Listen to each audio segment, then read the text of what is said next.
Agora, como prometido, eu vou contar para vocês quem é San la Morte. San la Muerte. San la Muerte é Santa Muerte? Não.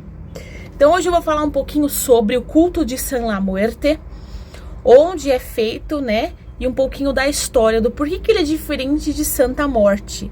Porque o San la Morte é diferente de Santa Morte. Bom, primeiramente que Santa Morte é uma divindade não nascida, registrada desde os cultos dos astecas, incas, maias. Então ela sempre foi uma divindade, uma deusa.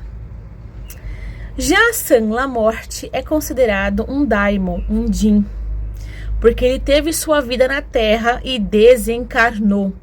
Gabi, conta pra gente um pouquinho sobre San la Morte, já que você fala tanto de Santa Morte, né? Gente, San la Morte nada mais é do que um pedaço de Santa Morte. São totalmente diferentes, mas o modo de culto é muito parecido, tá? Mas é mais propagado na Argentina e somente no sul do Brasil. O culto de San la Morte é muito menor do que o culto de Santa Morte. Mas ambos são deuses da morte, então ambos são cultuados de formas parecidas. A verdade é que antes de 1700 estava aí se propagando pela Europa, infelizmente, a questão da lepra. E todos sabem que naquela época a lepra não tinha cura. Então as pessoas eram colocadas em locais fechados para que elas morressem, apodrecessem e sofressem. Leprários, se eu não me engano. Ou seja, pessoas que tinham lepra, infelizmente, estavam mais concentradas na Europa. Só que como elas estavam vindo ao Brasil com frequência, e aqui no Brasil, por mais que nós fôssemos terras muito menos desenvolvidas, nós tínhamos o hábito do banho, o hábito de comer de forma mais saudável, o hábito de viver de forma mais saudável. Então a Europa acabou trazendo a lepra para o Brasil, para a Argentina e para outros locais. Então as pessoas eram colocadas para morrer mesmo, gente. Não tinha muita frescura, não. Pegou lepra, vai ficar lá até morrer sofrendo. Só que dentro disso teve um padre. Esse padre, ele não tem o nome citado, então eu não vou falar uma coisa que eu não tenho essa informação concreta. E ele acabou ficando com dó das pessoas. Ele se juntou com alguns indígenas, né? E começaram a dar ervas para a população para amenizar dor, para amenizar sofrimento. E começou a fazer muito bem. Só que aí a igreja, claro, como sempre, os cristãos queridos do coração, acharam que o padre era um magista, um bruxo, fazendo magia negra. Então, para dar essa lição ao padre, colocaram ele como prisioneiro. Tá? Então ele ficou como prisioneiro da própria igreja. E aí ele ficou num alçapão fechado, num local fechado, onde ele só recebia comida uma vez ao dia e ficava lá esperando, né, passar este castigo da igreja, porque ele estava praticando ervas, ou seja, ele estava praticando bruxaria. E aí um certo dia eles perceberam que a comida começou a ficar lá. E o padre parou de comer, e aí levantou aquele mau cheiro, enfim. Mas não era o mau cheiro do padre, e sim da comida que estava apodrecendo. Então, eles pediram que os próprios carcereiros abrissem, né, os portões. E ficaram morrendo de medo do padre estar morto, porque falaram, putz, o padre vai morrer na mão da igreja católica. Que coisa horrível, né? Isso daí em 1700.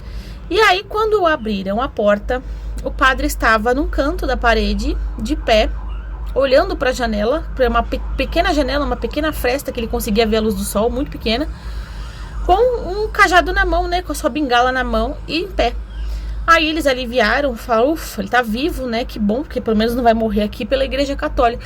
Só que quando chegaram, ele estava morto, em pé, né, e estava segurando o seu cajado. Sua face já tinha sido decomposta, sua pele já tinha sido decomposta, e ele só estava os ossos, coberto com um manto. Bem aquela simbologia de Exu Caveira, sabem? E aí, aconteceu que a igreja entrou em desespero, depois queriam saber quem é que foi que mandou essa situação, mandou a remoção do corpo. E reza a lenda que o único movimento que o padre fez pós-morte foi levantar o braço para mostrar os 2 inquisitores que o prenderam dentro da igreja.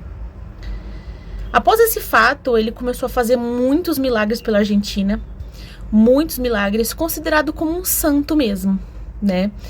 Mas cuidado ao culto de San La Muerte. San La Muerte é diferente de Santa Morte, ele é um pouco mais agressivo, porque ele já foi vivo e foi injustiçado.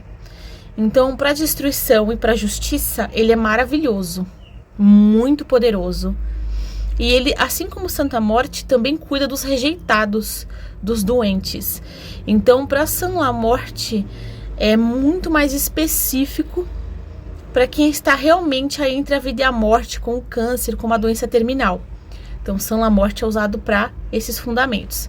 San La Morte é considerado um demon, porque ele teve a sua vida na Terra e teve um grande lapso espiritual e foi transformado em um demônio, um daimon, né? Um jin, ou seja, um ser mais evoluído do que nós, mas não um demônio tradicional, porque o demônio tradicional é milenar e não nascido. Então, essa é a história de San La Morte. Para quem quiser conhecer mais, é muito cultuado na Argentina, no sul do Brasil, em outros locais. Então, fica aí a dica para vocês e até mais.